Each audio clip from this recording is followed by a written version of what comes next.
The Rocking Horse Winner, a short story by D.H. Lawrence. There was a woman who was beautiful, who started with all the advantages, yet she had no luck. She married for love, and the love turned to dust. She had bonny children, yet she felt they had been thrust upon her and she could not love them. They looked at her coldly, as if they were finding fault with her. And hurriedly she felt she must cover up some fault in herself. Yet what it was that she must cover up, she never knew. Nevertheless, when her children were present, she always felt the center of her heart go hard. This troubled her, and in her manner she was all the more gentle and anxious for her children, as if she loved them very much. Only she herself knew that at the center of her heart was a hard little place that could not feel love. No, not for anybody. Everybody else said of her, "She is such a good mother. She adores her children." Only she herself, and her children themselves, knew it was not so. They read it in each other's eyes. There were a boy and two little girls. They lived in a pleasant house, with a garden, and they had discreet servants, and felt themselves superior to anyone in the neighborhood. Although they lived in style, they felt always an anxiety in the house.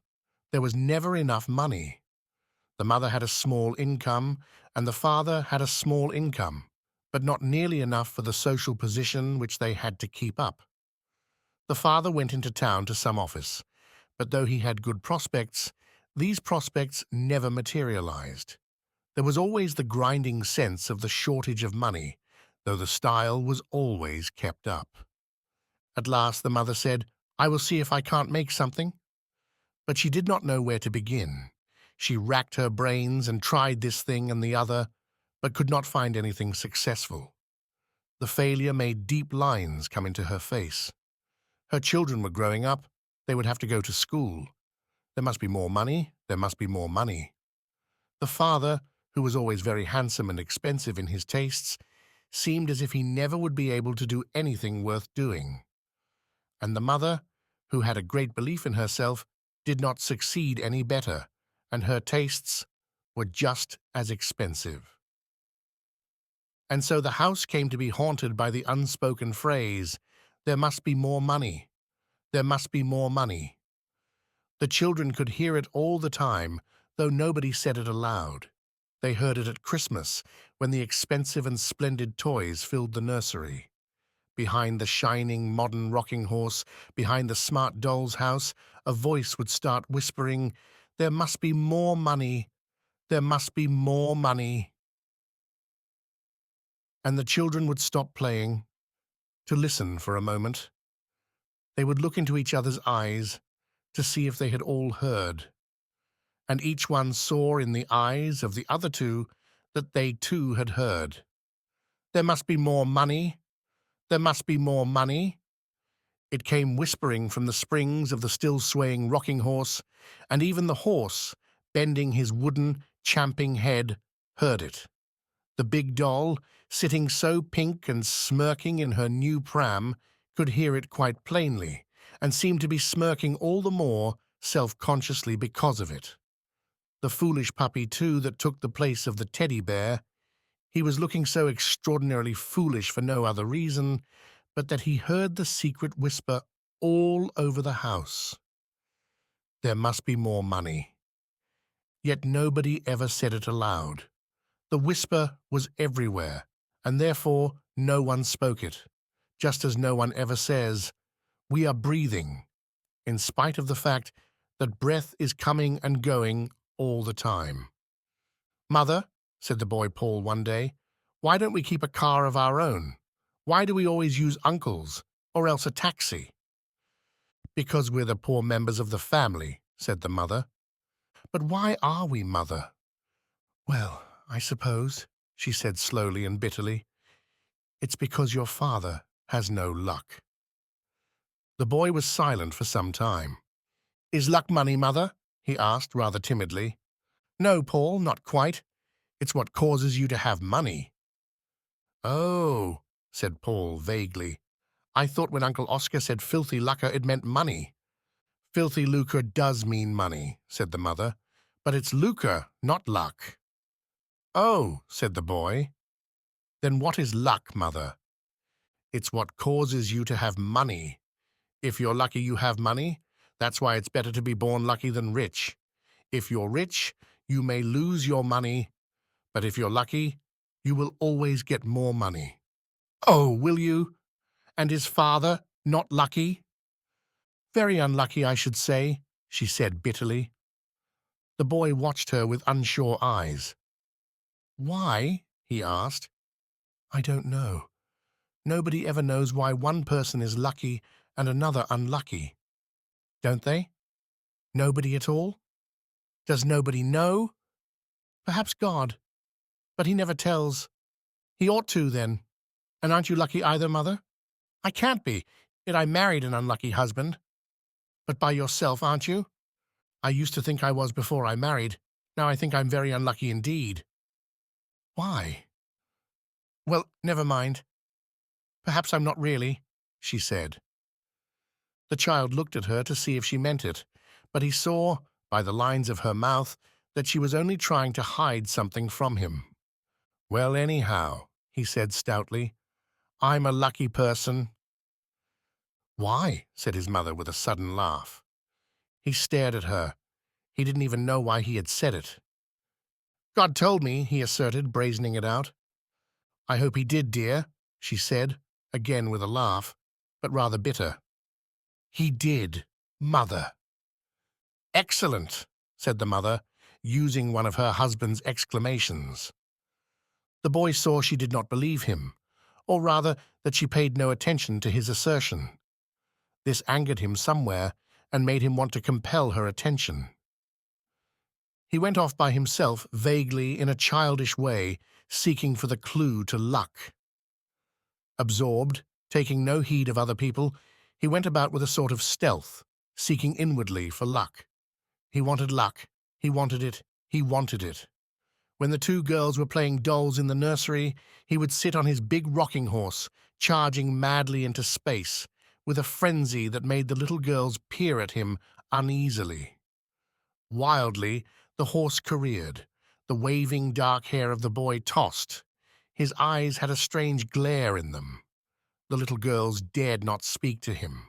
And when he had ridden to the end of his mad little journey, he climbed down and stood in front of his rocking horse, staring fixedly into its lowered face. Its red mouth was slightly open, its big eye was wide and glassy bright. Now! He would silently command the snorting steed. Now take me to where there is luck! Now take me! And he would slash the horse on the neck with the little whip he had asked Uncle Oscar for. He knew the horse could take him to where there was luck, if only he forced it. So he would mount again and start on his furious ride, hoping at last to get there. You'll break your horse, Paul, said the nurse. He's always riding like that. I wish he'd leave off, said his elder sister Joan. But he only glared down on them in silence. Nurse gave him up. She could make nothing of him. Anyhow, he was growing beyond her. One day his mother and his Uncle Oscar came in when he was on one of his furious rides. He did not speak to them. Hello, you young jockey, riding a winner, said his uncle. Aren't you growing too big for a rocking horse? You're not a very little boy any longer, you know, said his mother. But Paul only gave a blue glare from his big, rather close-set eyes. He would speak to nobody when he was in full tilt. His mother watched him with an anxious expression on her face. At last he suddenly stopped, forcing his horse into the mechanical gallop, and slid down. Well, I got there, he announced fiercely, his blue eyes still flaring, and his sturdy, long legs straddling apart. Where did you get to? Asked his mother. Where I wanted to go, he flared back at her. That's right, son, said Uncle Oscar. Don't you stop till you get there. What's the horse's name? He doesn't have a name, said the boy. Gets on with that all right? Asked the uncle. Well, he has different names. He was called Sansovino last week. Sansovino, eh? Won the Ascot. How did you know this name? He always talks about horse races with Bassett, said Joan. The uncle was delighted to find that his small nephew was posted with all the racing news. Bassett, the young gardener, who had been wounded in the left foot in the war and had got his present job through Oscar Cresswell, whose Batman he had been, was a perfect blade of the turf. He lived in the racing events, and the small boy lived with him. Oscar Cresswell got it all from Bassett. "Master Paul comes and asks me, so I can't do more than tell him, sir," said Bassett, his face terribly serious, as if he was speaking of religious matters. "And does he ever put anything on a horse he fancies?" "Well, I don't want to give him away. He's a young sport, a fine sport, sir. Would you mind asking him himself? He sort of takes a pleasure in it, and perhaps he'd feel I was giving him away, sir, if you don't mind." Bassett was serious as a church. The uncle went back to his nephew and took him off for a ride in the car. "Say, Paul, old man, do you ever put anything on a horse?" the uncle asked. The boy watched the handsome man closely. "Why, do you think I oughtn't to?" he parried. "Not a bit of it. I thought perhaps you might give me a tip for the Lincoln." The car sped on into the country, going down to Uncle Oscar's place in Hampshire. "Honour bright?" said the nephew. "Honour bright, son," said the uncle. "Well then, Daffodil. Daffodil. I doubt it, sonny. What about Mirza?" "I only know the winner," said the boy. "That's Daffodil." "Daffodil, eh?" There was a pause. Daffodil was an obscure horse comparatively. "Uncle." "Yes, son?" "You won't let it go any further, will you?" "I promised Bassett." "Bassett be damned, old man. What's he got to do with it?" "We're partners. We've been partners from the first. Uncle, he lent me my first 5 shillings, which I lost. I promised him, honour bright, it was only between me and him, only you gave me that 10-shilling note I started winning with, so I thought you were lucky. You won't let it go any further, will you?" The boy gazed at his uncle from those big, hot blue eyes set rather close together. The uncle stirred and laughed uneasily. "Right you are, son. I'll keep your tip private. How much are you putting on him?" "All except £20, said the boy. "I keep that in reserve." The uncle thought it a good joke. "You keep £20 in reserve, do you? You young romancer. What are you betting then?" "I'm betting 300, said the boy gravely. "But it's between you and me, Uncle Oscar. Honour bright." "It's between you and me, all right, you young Nat Gould," he said, laughing. "But where's your 300? "Bassett keeps it for me. We're partners." "You are you? And what is Bassett putting on Daffodil?" "He won't go quite as high as I do, I expect. Perhaps he'll go 150. "What? Pennies?" laughed the uncle. "Pounds," said the child, with a surprised look at his uncle. "Bassett keeps a bigger reserve than I do." Between wonder and amusement, Uncle Oscar was silent. He pursued the matter no further, but he determined to take his nephew with him to the Lincoln races.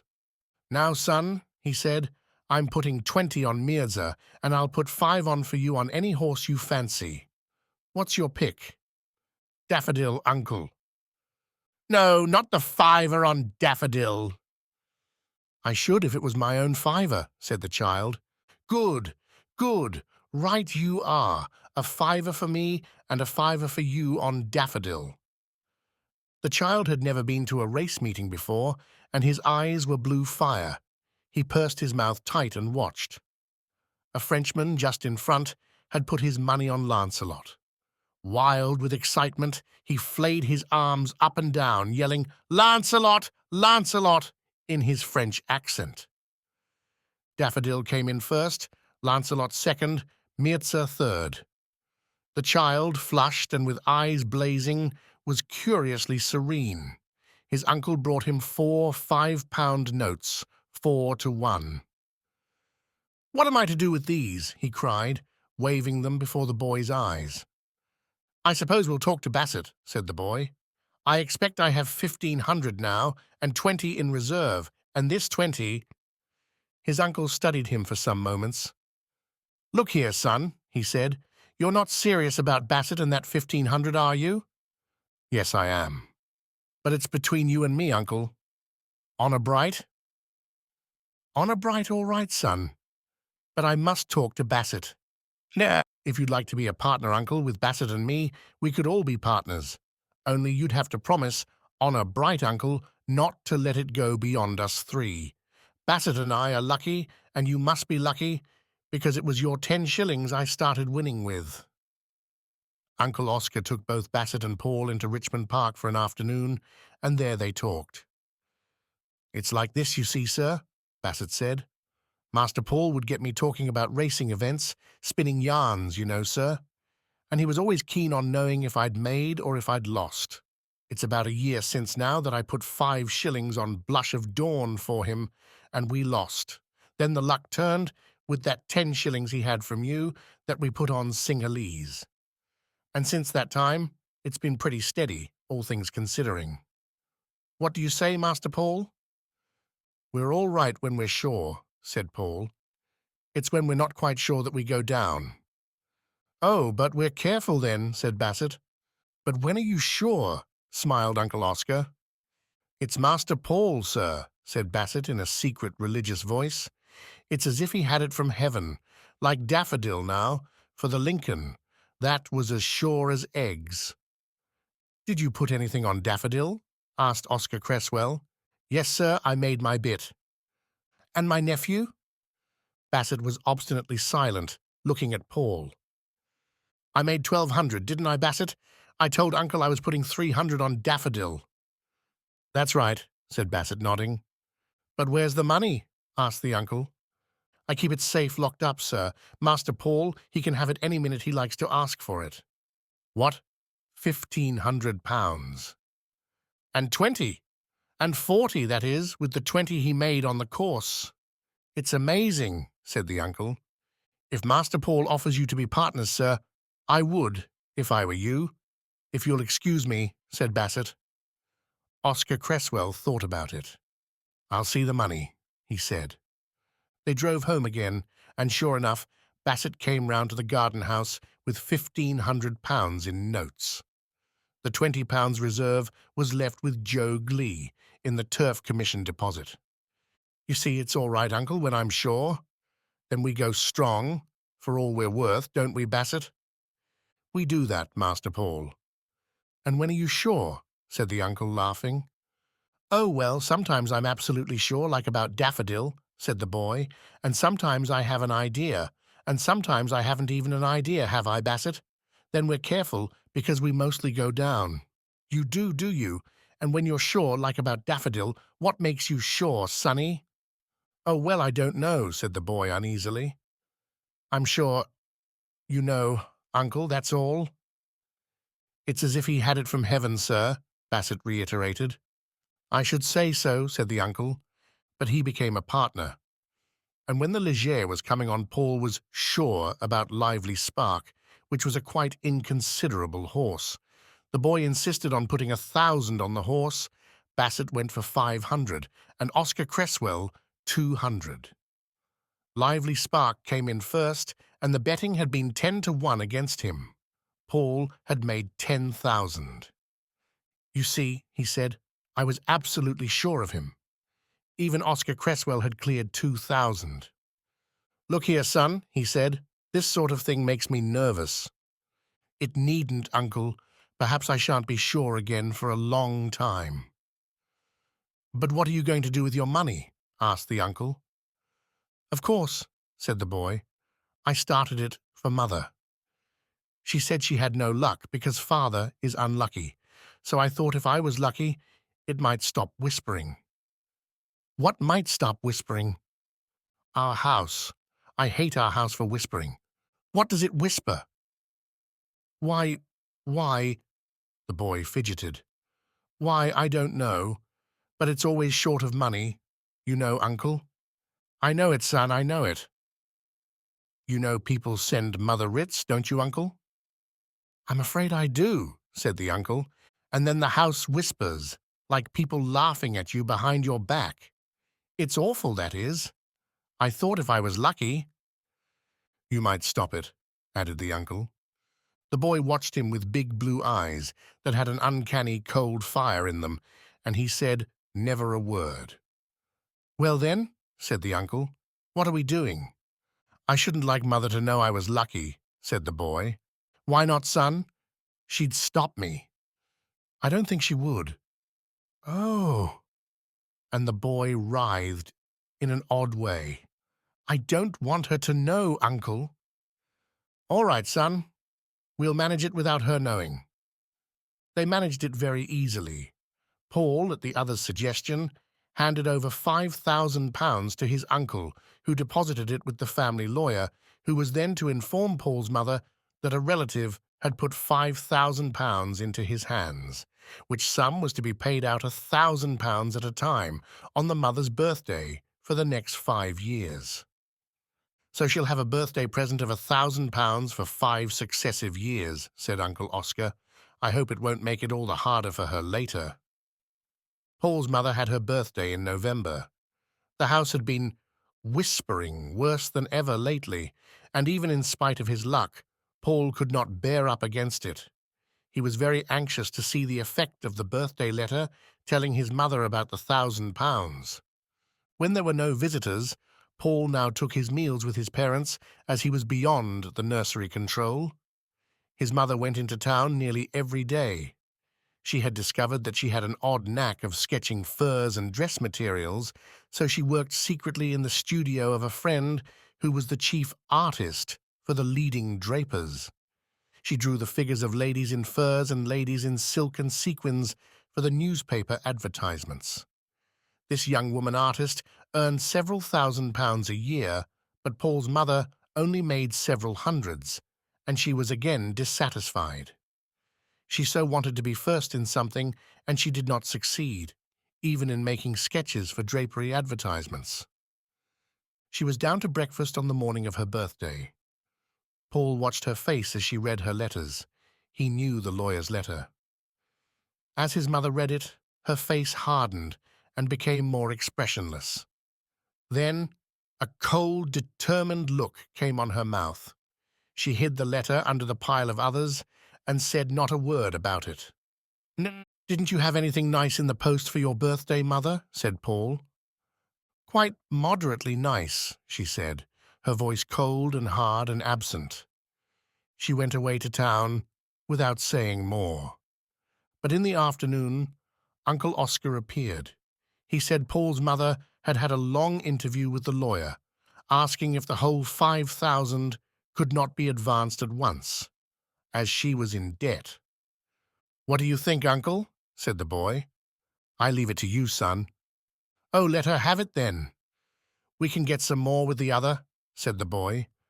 "A bird in the hand is worth 2 in the bush, laddie," said Uncle Oscar.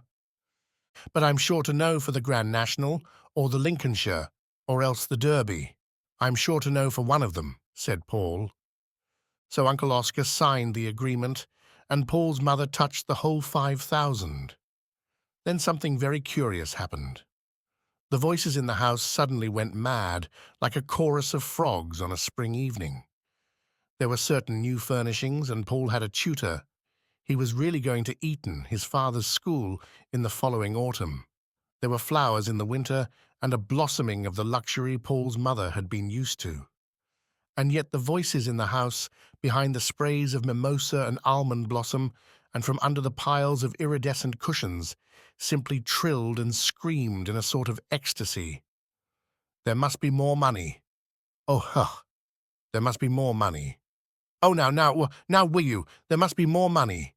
More than ever. More than ever. It frightened Paul terribly. He studied away at his Latin and Greek with his tutor, but his intense hours were spent with Bassett. The Grand National had gone by. He had not known, and had lost £100. Summer was at hand. He was in agony for the Lincoln. But even for the Lincoln he didn't know, and he lost £50. He became wild-eyed and strange, as if something were going to explode in him. "Let it alone, son. Don't you bother about it," urged Uncle Oscar. But it was as if the boy couldn't really hear what his uncle was saying. "I've got to know for the Derby. I've got to know for the Derby," the child reiterated. his big blue eyes blazing with a sort of madness. His mother noticed how overwrought he was. "You'd better go to the seaside. Wouldn't you like to go now to the seaside instead of waiting?" "I think you'd better," she said, looking down at him anxiously, her heart curiously heavy because of him. But the child lifted his uncanny blue eyes. "I couldn't possibly go before the Derby, Mother," he said. "I couldn't possibly." "Why not?" she said, her voice becoming heavy when she was opposed. "Why not? You can still go from the seaside to see the Derby with your Uncle Oscar if that's what you wish. No need for you to wait here. Besides, I think you care too much about these races. It's a bad sign. My family has been a gambling family, and you won't know till you grow up how much damage it has done. But it has done damage. I shall have to send Bassett away and ask Uncle Oscar not to talk racing to you unless you promise to be reasonable about it. Go away to the seaside and forget it. You're all nerves." "I'll do what you like, Mother, so long as you don't send me away till after the Derby," the boy said. "Send you away from where? Just from this house?" "Yes," he said, gazing at her. "Why, you curious child? What makes you care about this house so much suddenly? I never knew you loved it." He gazed at her without speaking. He had a secret within a secret, something he had not divulged, even to Bassett or to his Uncle Oscar. But his mother, after standing undecided and a little bit sullen for some moments, said, "Very well, then. Don't go to the seaside till after the Derby if you don't wish it, but promise me you won't think so much about horse racing and events as you call them." "Oh, no," said the boy casually. "I won't think much about them, Mother. You needn't worry. I wouldn't worry, Mother, if I were you." "If you were me and I were you," said his mother, "I wonder what we should do." "But you know you needn't worry, Mother, don't you?" the boy repeated. "I should be awfully glad to know it," she said wearily. "Oh, well, you can, you know. I mean, you ought to know you needn't worry," he insisted. "Ought I? Then I'll see about it," she said. Paul's secret of secrets was his wooden horse, that which had no name. Since he was emancipated from a nurse and a nursery governess, he had had his rocking horse removed to his own bedroom at the top of the house. "Surely you're too big for a rocking horse," his mother had remonstrated. "Well, you see, Mother, till I can have a real horse, I like to have some sort of animal about," had been his quaint answer. "Do you feel he keeps you company?" She laughed. "Oh, yes. He's very good. He always keeps me company when I'm there," said Paul. So the horse, rather shabby, stood in an arrested prance in the boy's bedroom. The Derby was drawing near, and the boy grew more and more tense. He hardly heard what was spoken to him. He was very frail, and his eyes were really uncanny. His mother had sudden, strange seizures of uneasiness about him. Sometimes, for half an hour, she would feel a sudden anxiety about him that was almost anguish. She wanted to rush to him at once and know he was safe. 2 nights before the Derby, she was at a big party in town when one of her rushes of anxiety about her boy, her firstborn, gripped her heart till she could hardly speak. She fought with the feeling, might and main, for she believed in common sense. But it was too strong. She had to leave the dance and go downstairs to telephone to the country. The children's nursery governess was terribly surprised and startled at being rung up in the night. "Are the children all right, Miss Wilmot?" "Oh, yes, they are quite all right." "Master Paul, is he all right? He went to bed as right as a trivet. Shall I run up and look at him?" "No," said Paul's mother reluctantly. "No, don't trouble. It's all right. Don't sit up. We shall be home fairly soon." She did not want her son's privacy intruded upon. "Very good," said the governess. It was about 1 o'clock when Paul's mother and father drove up to their house. All was still. Paul's mother went to her room and slipped off her white fur cloak. She had told her maid not to wait up for her. She heard her husband downstairs, mixing a whiskey and soda. And then, Because of the strange anxiety at her heart, she stole upstairs to her son's room. Noiselessly, she went along the upper corridor. Was there a faint noise? What was it? She stood, with arrested muscles outside his door, listening. There was a strange, heavy, and yet not loud noise. Her heart stood still. It was a soundless noise, yet rushing and powerful. Something huge, in violent, hushed motion. What was it?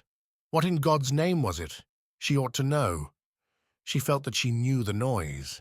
She knew what it was, yet she could not place it. She couldn't say what it was, and on it went, like a madness. Softly, frozen with anxiety and fear, she turned the door handle. The room was dark. Yet in the space near the window, she heard and saw something plunging to and fro. She gazed in fear and amazement.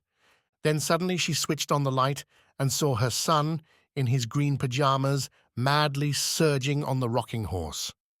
The blaze of light suddenly lit him up as he urged the wooden horse and lit her up as she stood, blonde, in her dress of pale green and crystal, in the doorway. "Paul!" she cried. "Whatever are you doing?" "It's Malabar!" he screamed in a powerful, strange voice. "It's Malabar!" His eyes blazed at her for one strange and senseless second as he ceased urging his wooden horse. Then he fell with a crash to the ground, and she, all her tormented motherhood flooding upon her, rushed to gather him up. But he was unconscious, and unconscious he remained, with some brain fever. He talked and tossed, and his mother sat stonily by his side. "Malabar! It's Malabar! Bassett! Bassett! I know! It's Malabar!" So the child cried, trying to get up and urge the rocking horse that gave him his inspiration. "What does he mean by Malabar?" asked the heart-frozen mother. "I don't know," said the father stonily. "What does he mean by Malabar?" she asked her brother Oscar. "It's one of the horses running for the Derby," was the answer. And in spite of himself, Oscar Cresswell spoke to Bassett and himself put 1,000 on Malabar at 14-1. The third day of the illness was critical. They were waiting for a change. The boy, with his rather long, curly hair, was tossing ceaselessly on the pillow. He neither slept nor regained consciousness, and his eyes were like blue stones. His mother sat, feeling her heart had gone, turned actually into a stone.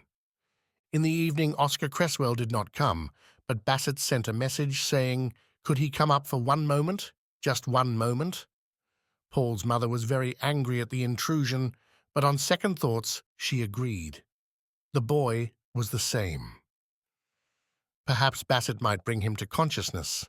The gardener, a shortish fellow with a little brown moustache and sharp little brown eyes, tiptoed into the room, touched his imaginary cap to Paul's mother, and stole to the bedside, staring with glittering smallish eyes at the tossing, dying child.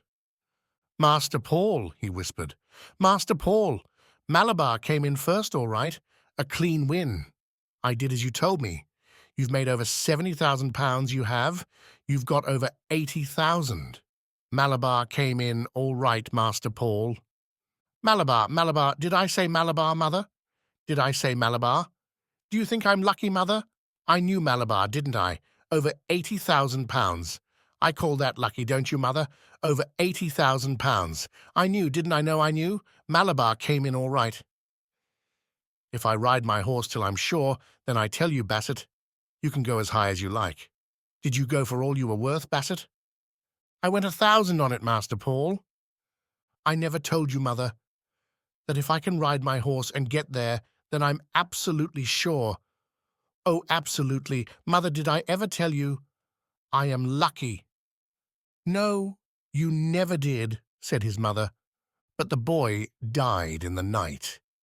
And even as he lay dead, his mother heard her brother's voice saying to her, "My God, Hester, you're 80-odd thousand to the good, and a poor devil of a son to the bad. But poor devil, he's best gone out of a life where he rides his rocking horse to find a winner.